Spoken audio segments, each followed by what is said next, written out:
The rotten fish hit Clara's shoulder with a wet slap. She did not flinch. She had learned not to flinch years ago. The crowd at the market laughed as the stinking scales dripped down her worn dress. Her younger brother Thomas threw the fish. He always threw the worst ones, the ones too spoiled to sell, the ones that made the bile rise in her throat.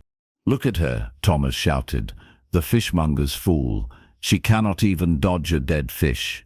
Clara bent down to pick up the fish. Her hands moved slowly, carefully. She had learned to move this way. Quick movements made them throw more things.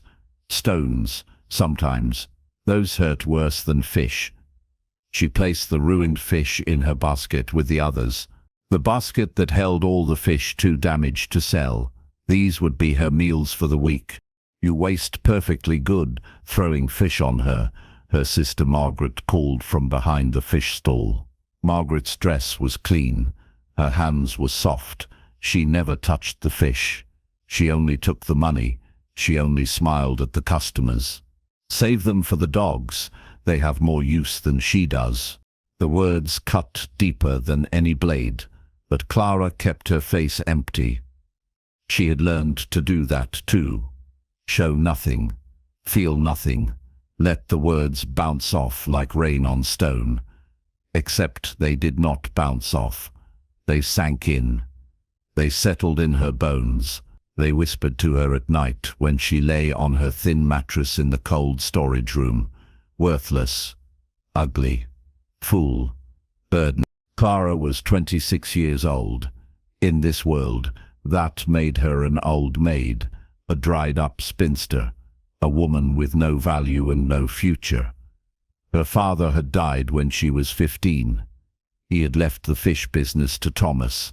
Thomas had been only 10 years old then, but he was a boy, a son, so he got everything. Clara got nothing. Margaret got a small dowry, enough to attract a butcher's son, but Clara got nothing. "You take these to the widow Hannon," Thomas ordered. He kicked a crate toward her.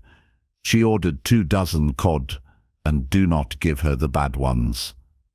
"Father might have let you steal from the business, but I will not." Clara wanted to laugh. Steal from the business?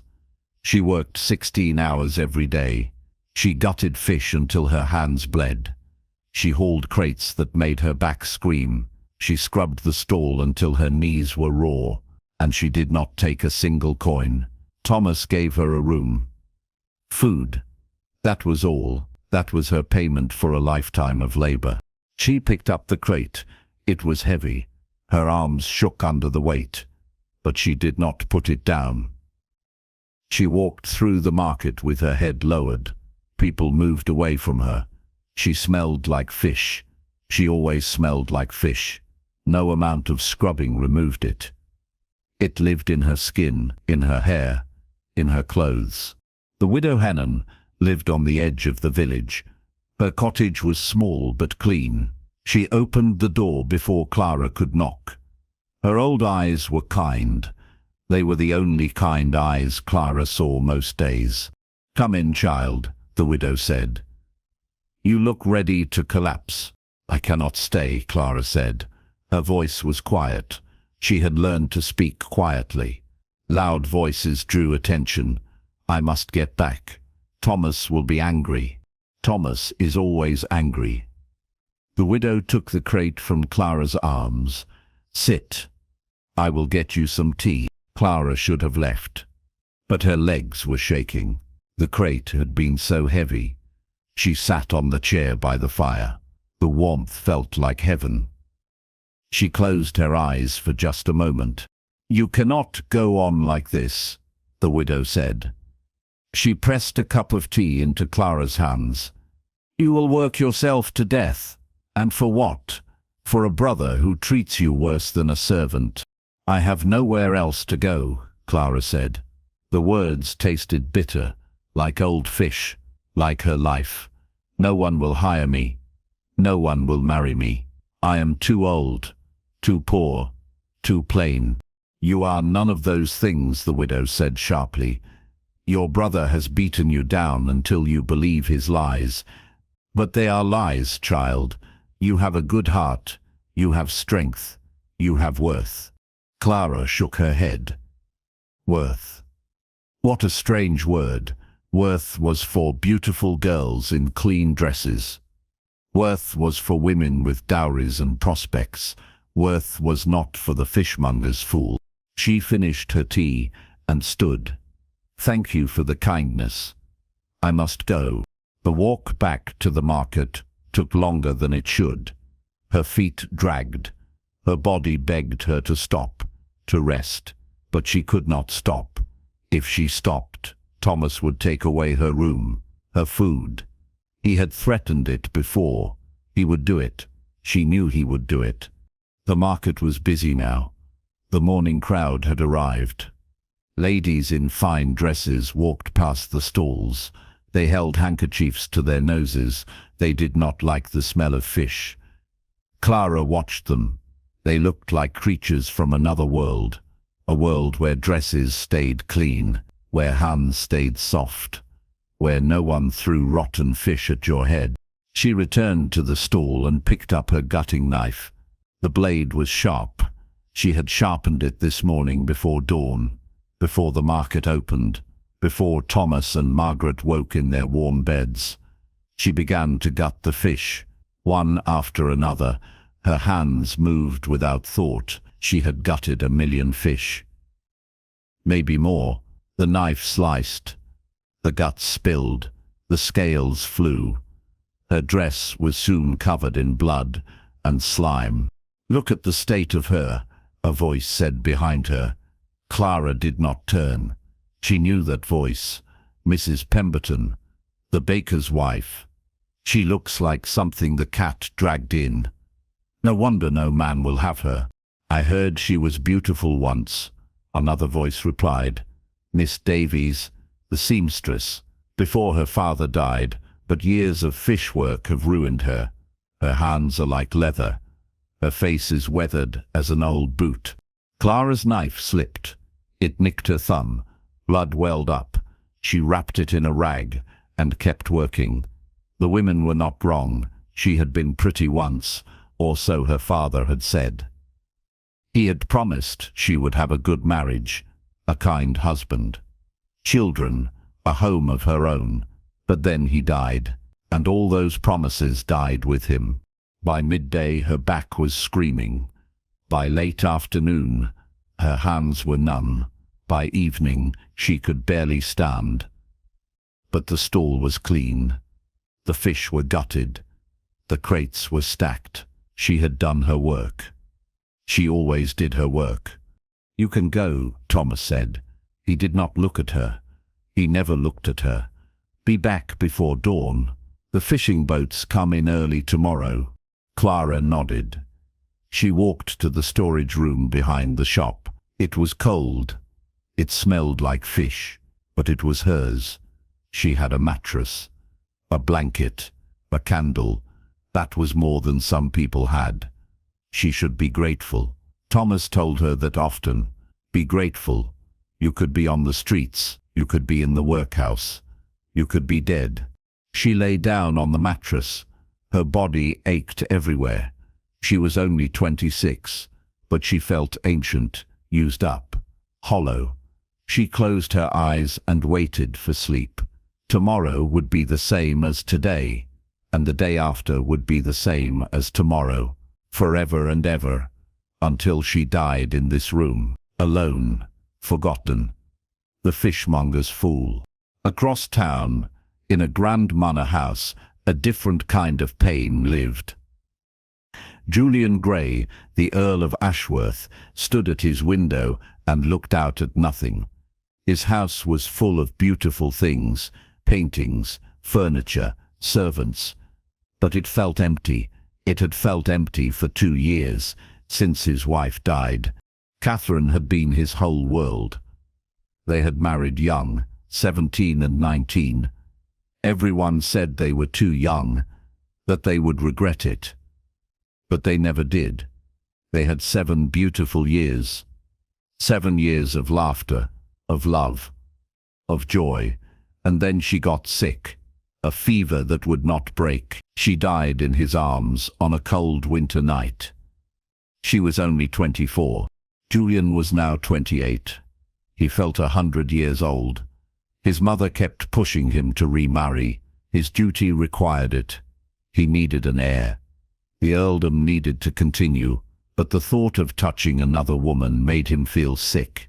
The thought of replacing Catherine made him want to scream. "My lord," his butler Henderson said from the doorway, "dinner is ready." "I am not hungry," Julian said. He was never hungry. Food tasted like ash. "You must eat, my lord." Henderson's voice was gentle. He had served the family for 30 years. He had watched Julian grow from a boy to a man. He had loved Catherine too. Lady Catherine would not want you to waste away. Julian closed his eyes. Henderson was right. Catherine would have been furious. She would have shaken him. She would have made him laugh.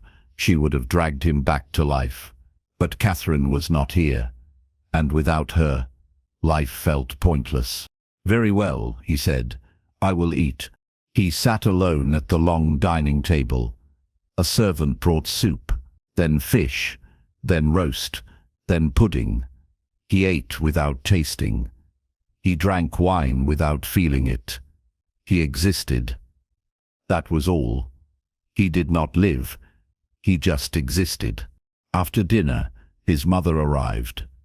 The Dowager Countess swept into his study like a storm. "Julian, we must talk." "Must we?" He poured himself more wine. "You cannot go on like this. You have responsibilities. The estate needs an heir. You must remarry." "No." The word came out flat, hard. "Julian, please. It has been 2 years. Catherine would want you to move forward. Do not tell me what Catherine would want." His voice rose. His hand shook. Wine sloshed over the rim of his glass. "You did not know her like I did. You did not love her like I did." His mother's face softened. "I know you loved her, but this grief is eating you alive. You need purpose. You need life. You need to rejoin the world." "I do not want to rejoin the world." He set down his glass. "The world took everything from me. I have nothing left to give it." "Then find something," his mother said. "Anything. Do charity work. Manage the estate properly. Go to London. Just do something. Anything is better than this." She gestured at him. At his rumpled clothes, his unwashed hair, his hollow eyes. "You are disappearing, Julian, and I cannot watch you fade away." She left. The study fell silent. Julian stared at the fire. His mother was right. He was fading. Part of him wanted to fade completely, to join Catherine wherever she had gone. But another part of him, a small stubborn part, wanted to live, wanted to feel something. Anything, even if it was just for a moment. The next morning was market day. Julian's cook complained that the fish from their usual supplier was poor quality. "Go to the village market," Julian told Henderson. "Buy from someone else." But Henderson came back frustrated. "The market was chaos, my lord. I could not get near the good stalls. Perhaps you might go yourself. The fresh air would do you good." Julian almost refused.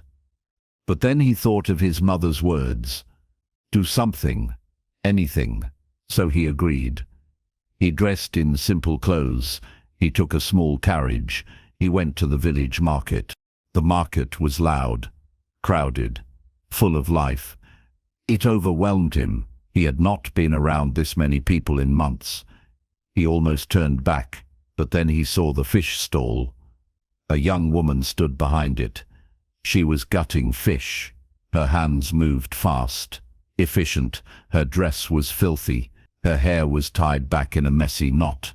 She did not look up. She just worked. A young man, clearly her brother, was shouting at customers. A young woman, Clearly her sister was counting money, but the girl with the knife did all the work. Julian watched her. Something about her caught his attention. Maybe it was the way she moved, so focused, so determined. Or maybe it was the look in her eyes when she glanced up for just a second. A look of deep, bottom-bottom sadness. He recognized that look. He saw it in his mirror every day. "I want to buy fish," Julian said. The brother turned to him. His eyes widened when he saw Julian's fine clothes, his expensive boots. "Of course, my lord.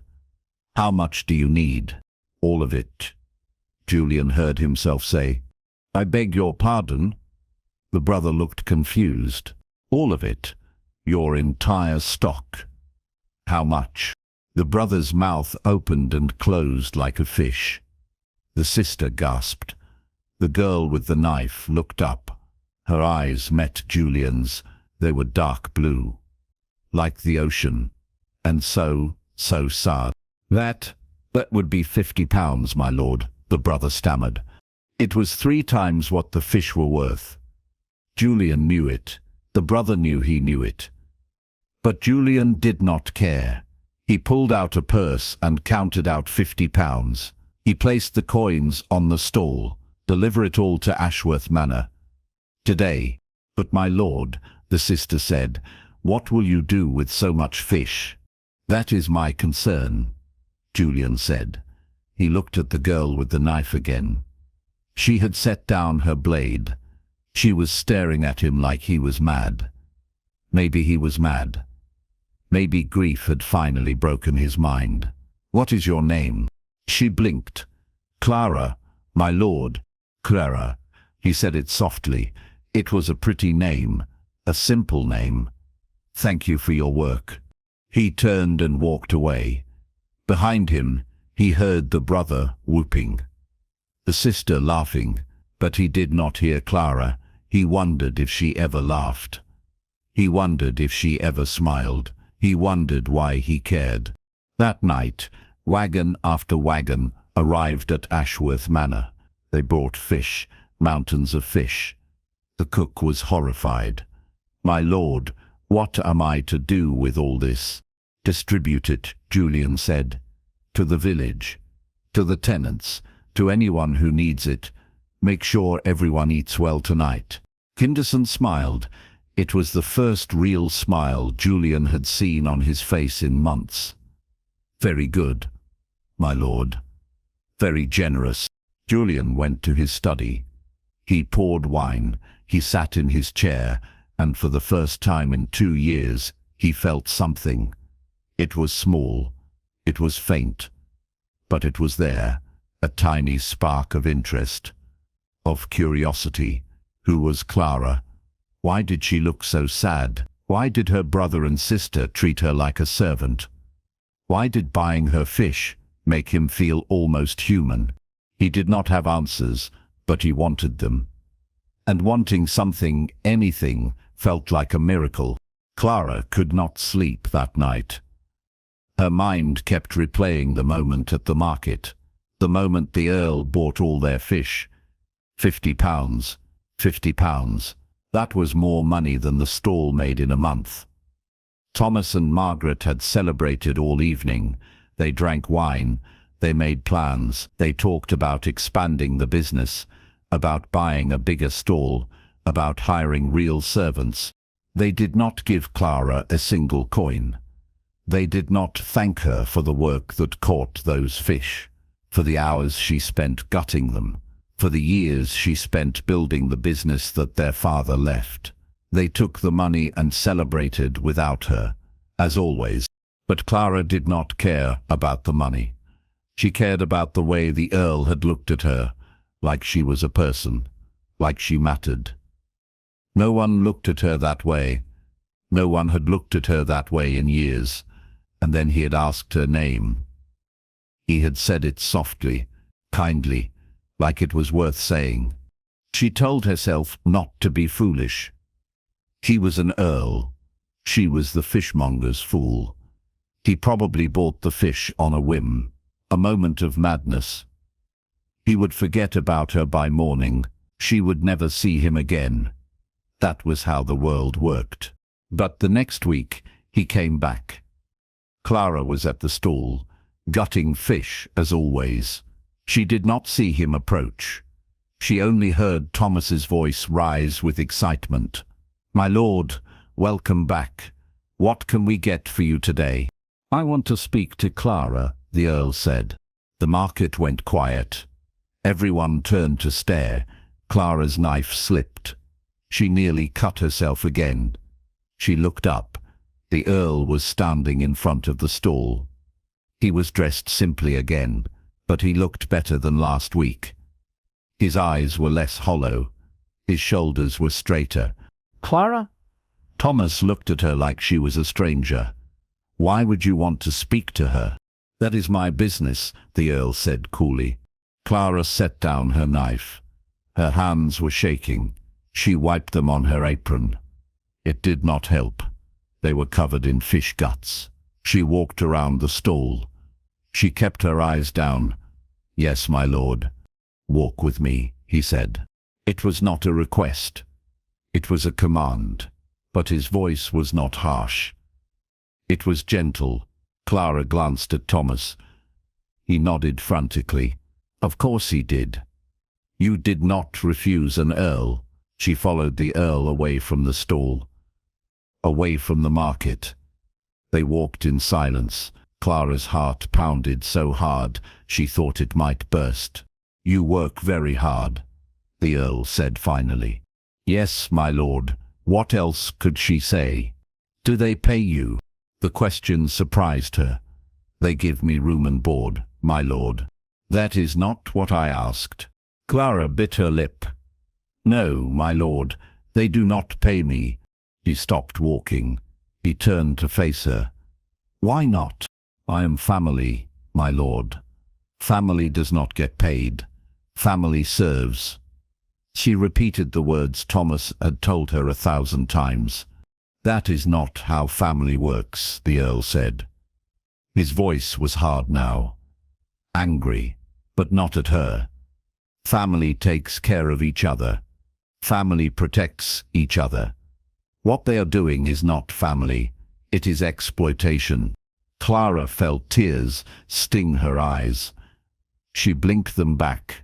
She would not cry in front of an earl. She would not cry in front of anyone. "I have nowhere else to go, my lord. I must endure it."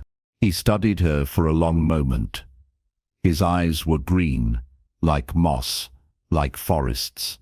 They were sad eyes, but kind. "What if you did have somewhere else to go?" "My lord." She did not understand. "I need a housekeeper at Ashworth Manor. My current one is retiring. The position pays £60 a year, room and board included. You would manage the household, direct the servants, run the estate." Clara's mouth went dry.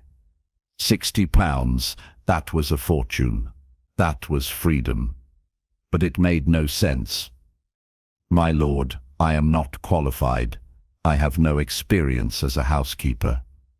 I only know fish. You know hard work. You know dedication. You know how to manage chaos." He gestured toward the market. "Those are the qualities I need. The rest can be learned." "But why?" The word burst out before she could stop it. "Why would you do this for me? You do not know me." His face shifted. A shadow crossed it. "Let us just say I recognize someone who is drowning, and I know what it feels like to need a hand to pull you out." Clara's breath caught. She wanted to say yes. She wanted to scream yes. But fear held her back. Fear of failure. Fear of disappointing him. Fear of hoping for something better and losing it. "My lord." "Think about it," he said. "You do not have to answer now. But know the offer stands. Come to Ashworth Manor if you decide to accept. Ask for Henderson. He will help you." He walked away. Clara stood in the middle of the street. Her whole body was shaking. A housekeeper, £60 a year. Freedom from Thomas and Margaret. Freedom from fish guts and rotten scales. Freedom from being the fishmonger's fool. But could she do it? Could she really walk away from the only life she knew? Could she really work for an earl? Live in a manor house? Manage servants? It seemed impossible, like a dream that would disappear when she woke. She walked back to the stall slowly. Thomas grabbed her arm the moment she arrived. What did he want? What did you talk about? He offered me a position, my lord, Clara said quietly. Thomas's grip tightened. What kind of position? Housekeeper at Ashworth Manor. Margaret laughed. A harsh, ugly sound. You? A housekeeper at a manor house? That is absurd. You can barely manage yourself. You smell like fish. You look like a gutter snipe. He must be mocking you. The words cut deep. Exactly where Margaret knew they would cut. Clara's brief spark of hope flickered. Of course it was absurd. Of course she could not do it. She was the fishmonger's fool. Nothing more. But then she remembered the Earl's eyes, the kindness in them. The understanding. He did not look at her like she was a fool. He looked at her like she was worth saving. Maybe, just maybe, he was right. That night, Clara packed her few belongings. One spare dress, a shawl, a hairbrush.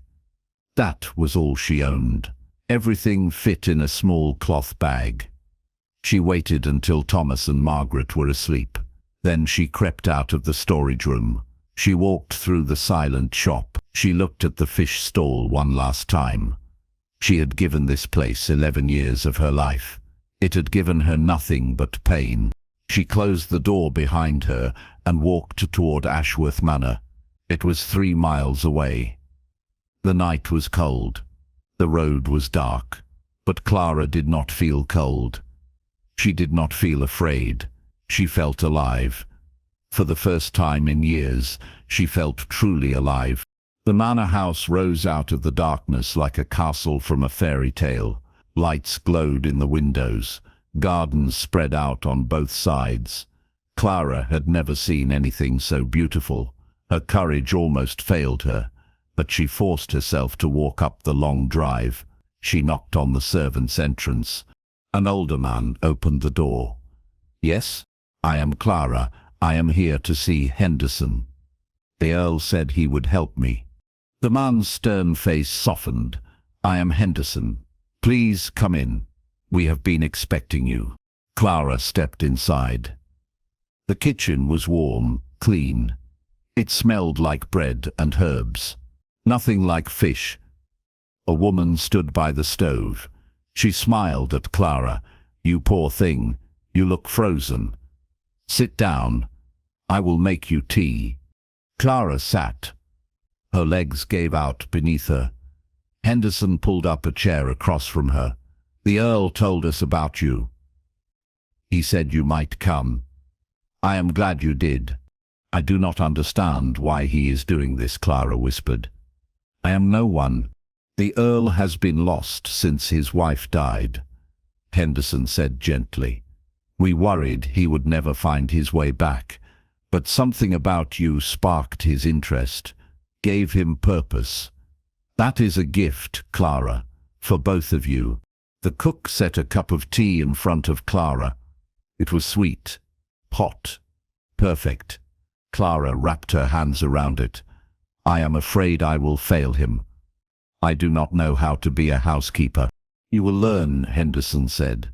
"We will teach you, and you will do fine. The Earl does not need perfection. He needs honesty, kindness, hard work. You have all of that." Clara's eyes filled with tears. She had not cried in years, but now the tears came. They spilled down her cheeks.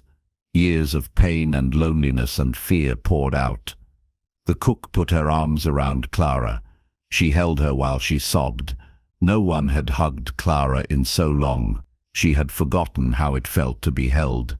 When the tears finally stopped, Henderson showed her to a real room, with a real bed, clean sheets, a window that looked out at the gardens. "This is yours," he said. "Rest tonight. Tomorrow we begin your training." Clara lay down on the bed. It was soft, so soft. The blankets were warm. The pillow was like a cloud. She closed her eyes. For the first time in years, she felt safe. She felt valued. She felt like maybe, just maybe, she was worth something after all. The first weeks at Ashworth Manor were hard. Clara had to learn everything: how to manage accounts, how to direct servants, how to plan menus, how to organize the household. Her head spun with information, but she worked harder than she had ever worked. She studied. She listened. She practiced. The servants were kind to her. They saw how hard she tried. They saw her dedication. Slowly, they began to respect her, to trust her, to follow her directions. Clara bloomed under their acceptance. She stood straighter. She spoke louder. She smiled sometimes. The Earl watched from a distance. Clara saw him in the hallways, in the gardens, in the library. He always nodded to her. Sometimes he asked how she was settling in, but mostly he kept to himself. He was still grieving, still lost in his pain. Clara understood that pain. She carried her own version of it. One day, Clara was arranging flowers in the drawing room. The Earl walked in. He stopped when he saw her. "Those are beautiful," he said. Clara looked at the roses in her hands. "Thank you, my lord. They are from your garden." "Henderson said Lady Catherine loved roses." His face changed, softened. "She did. Red roses especially. She said they reminded her of passion, of life." "She sounds like she was a wonderful woman," Clara said softly. "She was." He walked to the window. "Everyone tells me to move on, to forget her. But how do you forget the person who made you whole?" Clara set down the roses. "You do not forget, my lord. You carry them with you. You let their love change you. You honor them by living the life they would want for you." He turned to look at her. Really look at her. "You speak like someone who was lost." "I lost my father when I was 15, Clara said. "He was kind. He made me feel valued. After he died, I had no one. I forgot what it felt like to matter, but I think he would want me to remember, to honor his memory by believing I am worth something." "You are worth something," the Earl said. His voice was fierce. "You are worth a great deal." Their eyes met. Something passed between them. Understanding, recognition. Two broken souls seeing each other clearly. Clara's breath caught. The Earl looked away first. "I should let you work," he said. He walked out quickly. Clara pressed her hand to her chest. Her heart was racing. What had just happened? She did not know, but something had shifted. Something had changed. After that day, the Earl spoke to her more often. He asked her opinions on household matters. He walked with her in the gardens. He shared stories about Catherine, about their life together, about his grief. Clara listened. She did not offer empty platitudes. She just listened. Sometimes she shared her own pain, her own loneliness. They found comfort in each other's honesty. Months passed. Spring turned to summer. The gardens exploded with color.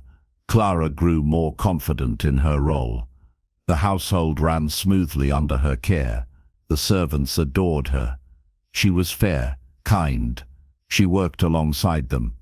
She never asked them to do anything she would not do herself. She was nothing like the cruel taskmasters they had served before. The Earl changed too. He smiled more. He ate better. He rejoined society slowly. He attended church. He visited tenants. He managed the estate properly. His mother was delighted. "I do not know what has changed," she told him, "but I am grateful for it." Julian knew what had changed. Clara had changed him. Her quiet strength inspired him. Her quiet strength inspired him. Her resilience shamed his self-pity. Her kindness reminded him that the world held good things, that life was worth living, that he could honor Catherine's memory by being the man she had loved, the man who cared about others, who helped people, who lived fully. He found himself thinking about Clara constantly. The way she hummed while she worked, the way she smiled at the servants, the way her eyes lit up when she talked about books. She loved reading. She devoured every book in his library. She had taught herself because her father could not afford a governess. She was brilliant, beautiful in a way that had nothing to do with fashion or paint. She was beautiful because she was real, honest, true. But Julian fought his feelings. It had only been a year since he brought Clara here. 2 years since Catherine died. It felt too soon. It felt like betrayal. He loved Catherine. He would always love Catherine. How could he feel this way about someone else? One evening, Julian found Clara in the library. She was sitting by the fire, reading. She looked up when he entered. "My lord, I am sorry. I did not mean to intrude." "You are not intruding," he said. "This is your home too." She smiled, that shy, sweet smile that made his heart ache. "What are you reading?" She held up the book. Poetry. Wordsworth. "I love how he writes about nature, about finding peace in simple things." Julian sat in the chair across from her. "Read to me." She looked surprised, but she began to read. Her voice was soft, melodic. The words washed over him. He watched her face as she read. The way her lips moved, the way her eyes sparkled, the way the firelight caught her hair. It was brown, simple brown, but in this light it glowed like mahogany, like rich wood. Beautiful. When she finished the poem, she looked up. "Did you like it?" "Very much." He leaned forward. "Clara, may I ask you something personal?" "Of course, my lord." "Are you happy here?" Her eyes widened. "Happy, my lord? I have never been happier in my life. You saved me. You gave me a home, a purpose, respect. I will never be able to repay you." "You already have," he said. "You brought life back to this house. You brought life back to me." She blushed, a soft pink that colored her cheeks. "I only did my work, my lord." "No, you did more than that. You reminded me that life goes on, that there is still beauty in the world, that there is still hope." "You did the same for me," she whispered. "You saw me when I was invisible. You valued me when I felt worthless. You gave me a chance when no one else would." They sat in silence. The fire crackled. Outside, night had fallen. The house was quiet. It felt like they were the only 2 people in the world. Julian wanted to reach out, to take her hand, to pull her close, but he held back. It was too soon, too complicated, too dangerous. "I should retire," Clara said. She stood quickly. "Good night, my lord." "Good night, Clara." She left. Julian stayed by the fire. He poured himself brandy. He stared into the flames. He was falling in love with her. He could not deny it any more. She was everything he needed, everything he wanted. But could he allow himself to love again? Could he open his heart and risk the pain of loss? Could he betray Catherine's memory? He thought about what Clara had said weeks ago. You honor them by living the life they would want for you. Catherine would want him to be happy. She would want him to love again. She had made him promise in those final days that he would not waste his life on grief. Love again, she had whispered. Live again. Do not let my death destroy you. He had promised. But he had not believed he could keep that promise until Clara. Until this brave, beautiful woman walked into his life and showed him that his heart could still beat, could still feel, could still love. The next day, Julian asked Clara to walk with him in the gardens. It was a beautiful morning. The sun was bright, birds sang in the trees, roses bloomed everywhere. Clara wore a new dress. Henderson had convinced her to order proper clothing. It was simple, blue muslin. But it fit her well. It made her eyes look like sapphires. You look lovely, Julian said. She blushed again. Thank you, my lord. Mrs. Henderson insisted I needed new dresses. She was right. He offered her his arm. She took it hesitantly. They walked through the rose garden. Clara, I want to tell you something. Yes, my lord. I was lost when you came here, drowning in grief. I thought I would never feel anything again. But you changed that. You made me want to live again. My lord, please, let me finish. He stopped walking. He turned to face her. You are the most remarkable woman I have ever known. You have strength, courage, kindness. You have survived things that would have broken most people, and you did it with grace. I did not survive with grace, Clara said. I barely survived at all. But you did survive. That is what matters. He took both her hands. They were rough, scarred from years of fish work, but to him they were beautiful. Clara, I know this is sudden. I know it may be inappropriate. But I must tell you, I have feelings for you. Deep feelings. Feelings I thought I would never have again. She stared at him, her eyes filled with tears. My lord, you cannot mean this. I am a servant. You are an earl. We are from different worlds. I do not care about worlds, he said fiercely.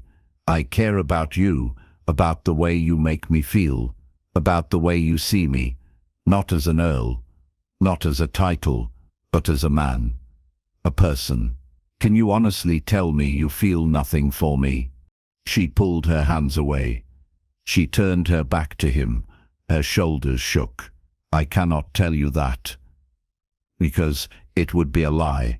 I have feelings for you too. But they are impossible feelings, forbidden feelings. I am the fishmonger's fool. You are an earl. This can never work. Why not? He moved closer. Who says it cannot work? Society? Society is run by fools and hypocrites. I do not care what they think, but I do. She spun around. Tears streamed down her face. I care because I know what it is like to be looked down on, to be mocked, to be called worthless. I cannot bear the thought of you suffering that. Because of me, I cannot bear the thought of you regretting me. I could never regret you. He wiped her tears with his thumb. Clara, you are the best thing that has happened to me in years. You are my second chance, my hope, my future. If you will have me. Have you? She laughed through her tears. My lord, what are you saying? I am saying marry me. The words came out in a rush. I know it is fast. I know it is unconventional. But I do not want to waste time. I do not want to lose you. I want to spend my life with you. I want to wake up next to you every morning. I want to grow old with you. Please, Clara, say yes. She covered her mouth with her hands. More tears fell. You want to marry me? Truly, truly. But what about your family, your title, your duty to marry well? I am marrying well. I am marrying a woman of character, of substance, of worth. That is better than all the titles in England. She sobbed. full body shaking sobs. He pulled her into his arms. She clung to him. "Yes," she whispered against his chest. "Yes, I will marry you." Relief flooded through him. Joy, pure, brilliant joy. He pulled back and cupped her face. "You have made me the happiest man alive." "I never thought I would be happy," she said. "I never thought I would matter to anyone. And now I matter to you. I do not understand it, but I am so grateful. You matter to me more than you know." He leaned down and kissed her. It was soft, gentle, sweet. Her lips tasted like tears and hope. When they pulled apart, they were both smiling. But their happiness was short-lived. News of the engagement spread quickly. The village was shocked. The servants were delighted, but Julian's mother was furious. She arrived at the manor the next day in a rage. "Have you lost your mind?" she demanded. "Marrying a fishmonger's sister?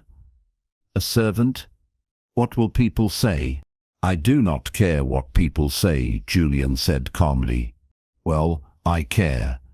This family has a reputation, a legacy. You are destroying it for a woman you barely know, a woman with no breeding, no education, no worth." "She has more worth than anyone I have ever met," Julian said. His voice was hard. "And I will not listen to you insult her. This is about Catherine, is it not?" His mother's face twisted. "You feel guilty for loving someone new, so you are choosing someone completely inappropriate, someone you can never truly love the way you loved her." The words hit him like a slap, but they were not true. He knew they were not true. "I love Clara, not because she replaces Catherine, but because she is herself, because she is exactly who I need. And nothing you say will change my mind." His mother's eyes filled with tears. "I only want what is best for you. Then be happy for me, because Clara is what is best for me." His mother left. She did not give her blessing, but Julian did not need it.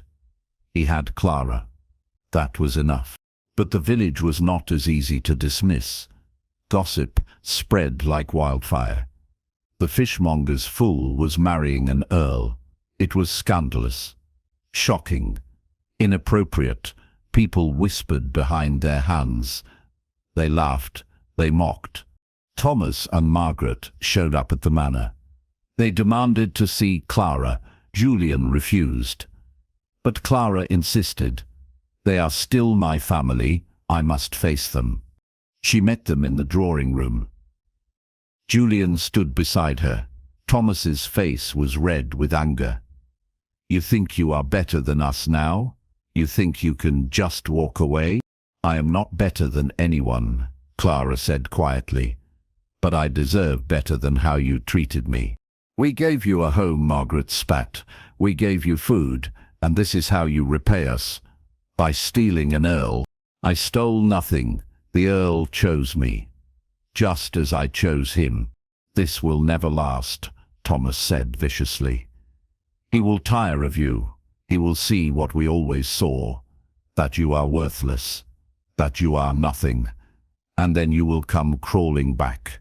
But we will not take you. You made your choice." "You are right," Clara said. Her voice was strong, steady. "I made my choice, and I choose happiness. I choose love.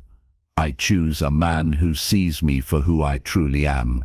I am sorry that you cannot be happy for me, but I will not let your bitterness poison my joy." She took Julian's hand. They walked out together. Behind them, Thomas and Margaret shouted, threatened, but their words had no power anymore. Clara was free, truly free. The wedding was small. Only a few close friends and servants attended. Julian's mother did not come. But Clara did not care. She stood in the chapel in a simple white dress. Julian stood beside her in his finest coat. They said their vows. They promised to love each other, to honor each other, to cherish each other. And when the vicar said, "You may kiss your bride," Julian kissed her like she was the most precious thing in the world. Because to him, she was everything. The wedding breakfast was joyful. The servants toasted the couple. Henderson gave a speech that made everyone cry. The cook made a cake that was perfection. Clara laughed, she danced, she glowed with happiness. Julian could not take his eyes off her, his wife, his Clara. That night, they retired to his chambers. Their chambers now. Clara was nervous. Julian saw it in the way her hands shook, in the way she bit her lip. He took her hands gently. "We do not have to do anything you are not ready for." "I am ready," she whispered. "I am just afraid I will disappoint you." "You could never disappoint me." He kissed her softly. "You are everything I want, everything I need." He made love to her slowly, tenderly. He worshipped every inch of her. He showed her with his body what his words could not express, that she was beautiful, that she was desired, that she was loved. When they lay together afterward, tangled in sheets, Clara cried, but they were happy tears, tears of relief, of joy, of disbelief that this was real. "I never thought I could have this," she whispered. "I never thought I deserved this." "You deserve the world," Julian said. He held her close. "And I will spend my life trying to give it to you." The weeks after the wedding were blissful. Clara adjusted to being a countess.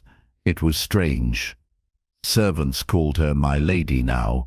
She attended social functions. She wore fine dresses. She managed the estate beside Julian. But she never forgot where she came from. She used her position to help others. She hired servants from difficult backgrounds. She paid fair wages. She created a home where people were valued. Julian fell more in love with her every day. She was brilliant, funny, kind. She challenged him. She made him think. She made him laugh.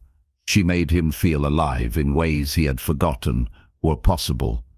He did not forget Catherine. He would always love her. But Clara did not replace Catherine. She was her own person, her own love, and his heart was big enough for both. One day, a letter arrived from London. It was from an old friend, a duke. He was hosting a ball. He invited Julian and his new wife. Julian wanted to refuse. He knew London society would be cruel to Clara, but Clara insisted, "I will have to face them eventually. Better to do it now." So they went to London. They attended the ball. Clara wore a gown of deep blue silk. Julian had never seen her look more beautiful. They walked into the ballroom together. The room went silent. Everyone stared. Whispers spread like poison. "That is her, the fishmonger's sister. She smells like fish," I heard. He must have lost his mind. Poor Catherine, she must be rolling in her grave. Clara held her head high. She smiled. She acted like she could not hear them. But Julian saw the pain in her eyes. He wanted to burn the room down. He wanted to scream at these cruel, shallow people. But Clara squeezed his hand. "Do not," she whispered. "They are not worth it." They danced. Julian held her close. He ignored everyone else. For him, only Clara existed. "You are magnificent," he told her. "They can say what they want, but you are better than all of them." "I do not feel better," she admitted. "I feel small, worthless, like the fishmonger's fool again." "You are not a fool. You are a countess, my countess, and you have more grace and dignity than anyone in this room." A woman approached them, Lady Pemberton, one of the cruelest gossips in London. "Lord Ashworth, how interesting to see you. And this must be your new wife." "Lady Clara Ashworth," Julian said coldly. "My wife, my countess." Lady Pemberton's smile was sharp. "How did you two meet? I heard it was quite the story." "We met at a fish market," Clara said, before Julian could speak. "I was working there. He bought all my fish, and then he saw me. Really saw me. Not as a fishmonger, not as a servant, but as a person, as someone worth knowing, worth loving. That is how we met." Lady Pemberton looked like she had swallowed a lemon. "How charming." "It is charming," Julian said, "because unlike most people in this room, Clara earned everything she has. She worked, she suffered, she survived. She did not inherit her worth. She created it. And that is more than most of you can say." He led Clara away. Behind them, Lady Pemberton sputtered, but others had heard Julian's words. Some looked thoughtful, some looked ashamed. By the end of the evening, several people had approached Clara with genuine kindness. They asked about her work at the manor. They complimented her dress. They treated her with respect. On the carriage ride home, Clara leaned against Julian's shoulder. "Thank you for defending me. I will always defend you. You are my wife, my love. Anyone who insults you insults me." "I do not care what they think," Clara said. "As long as I have you, I have everything." "You have me," Julian promised. "Forever." Months passed. Clara's confidence grew. She stopped worrying about society's opinions. She focused on her work, on her marriage, on her life. She and Julian were happy, truly happy. They worked together. They laughed together. They loved each other deeply. Then one morning, Clara woke up feeling ill. She could not keep food down. She was tired all the time. The doctor was called. He examined her and smiled. "Congratulations, my lady. You are with child." Clara's hand flew to her stomach. A baby. She was going to have a baby. Joy exploded inside her. She ran to find Julian. He was in his study, working on estate accounts. She burst through the door. "Julian." He looked up, alarmed. "What is wrong?" "Nothing is wrong." She was crying, laughing, both at the same time. "Everything is right." "Julian, I am with child. We are going to have a baby." He stood so fast his chair fell over. He crossed the room in 3 strides. He pulled her into his arms. A baby. Truly, truly. He kissed her, long and deep. When they pulled apart, he was crying too. "You have given me everything. You saved my life. You gave me love, and now you are giving me a family. Clara, I do not deserve you. You deserve everything," she said, "because you saw me when I was invisible. You loved me when I thought I was unlovable. You gave me a life I never dreamed possible." "We gave each other a life," he said. He placed his hand on her stomach. "And now we will give this child the best life we can." The pregnancy was not easy. Clara was sick often, but Julian never left her side. He held her hair when she was ill. He read to her when she was tired. He rubbed her feet when they swelled. He loved her through every moment. When the baby finally came, it was a girl. A beautiful, perfect girl with dark hair and green eyes. They named her Catherine Rose. Catherine for Julian's first wife, Rose for Clara's favorite flower. It felt right, like their 2 loves had created something new, something beautiful. Julian's mother came to visit. She held her granddaughter and cried. "I was wrong," she told Clara. "I judged you unfairly. I see now what Julian saw. You are a remarkable woman, a wonderful wife, a perfect mother. I am sorry for how I treated you." Clara forgave her, because holding grudges served no purpose. Life was too short, too precious. She had learned that She had learned to focus on love, on joy, on the blessings she had been given. Years passed. Catherine Rose grew into a bright, happy child. Then a brother joined her, then a sister, the manor filled with laughter, with life, with love. Julian and Clara grew old together. Their hair turned grey, their faces lined with age, but their love never faded. It only grew stronger. One evening, they sat together in the rose garden, the same garden where Julian had proposed, where their life together had begun. Catherine Rose was playing with her children, their grandchildren. The sun was setting, the roses were in full bloom. Everything was peaceful, perfect. "You remember the day I bought all your fish?" Julian asked. Clara laughed. "How could I forget? I thought you were mad." "I was mad, mad with grief, mad with loneliness. But then I saw you, and something in me woke up. Something that had been dead." "I felt the same when you spoke to me," Clara said. "No one had seen me in so long. But you saw me, really saw me." "I saw the woman I was meant to love," Julian said. He took her hand. "You saved me, Clara. You gave me a reason to live." "And you saved me," she said.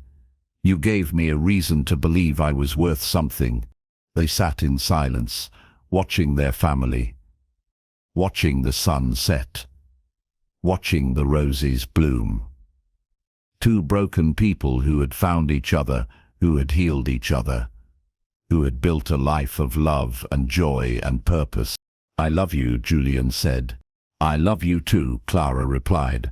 And in that moment, surrounded by family, surrounded by roses, surrounded by love, they were exactly where they were meant to be, together, forever. Two souls who had found their home in each other's hearts. The fishmonger's fool had become a countess, the grieving earl had become a happy man, and together they had become everything they never knew they needed, everything they always deserved, everything that love could create when it was real, when it was true, when it was forever. Their story was not a fairy tale. It was better because it was real, because it was earned, because it was theirs, and that made all the difference.